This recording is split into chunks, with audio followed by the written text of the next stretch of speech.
The life and legacy of Napoleon Bonaparte. Napoleon's story begins around 1808 with his anti-commerce law with Britain. It continues on with his attack through Russia, and then his retreat, and the weakening of the French Empire, and then eventually his exile to the island of Elba, where he becomes emperor. And then after that, the Battle of Waterloo, and then exile again to St. Helena. The anti-commerce rule was a way to weaken Britain economically rather than militarily, and several countries refused to abide by this rule, and one of them was Spain. Napoleon thought he would be highly regarded in Spain and would not have much resistance, but however, Spain's patriotism was much greater than he expected. Spanish army rose against his army and killed 150 French soldiers. Napoleon retaliated and a vicious war broke out between France and Spain. Thousands died, but however there was no decisive victory. Eventually, Napoleon grew in power and wanted a son to succeed him. His wife never bore him a son, so eventually they decided to divorce for the greater glory of France. He searches for a new wife. Eventually, Napoleon married the Archduchess Mary Louise, which was significant because it began the alliance of the two empires, France and Austria. In 1812, Napoleon assembled a huge army and invaded Russia. Napoleon thought this would be a quick battle and thought it would be over in less than 20 days. His army trudged through Russia, but thousands of soldiers fell to exhaustion.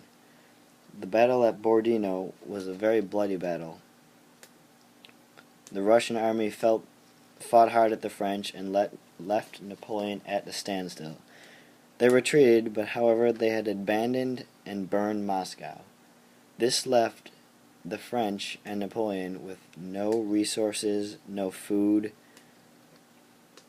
and weeks later it began to snow. The Russian winter was bitter, food ran out, horses died, and many soldiers died from fatigue and disease.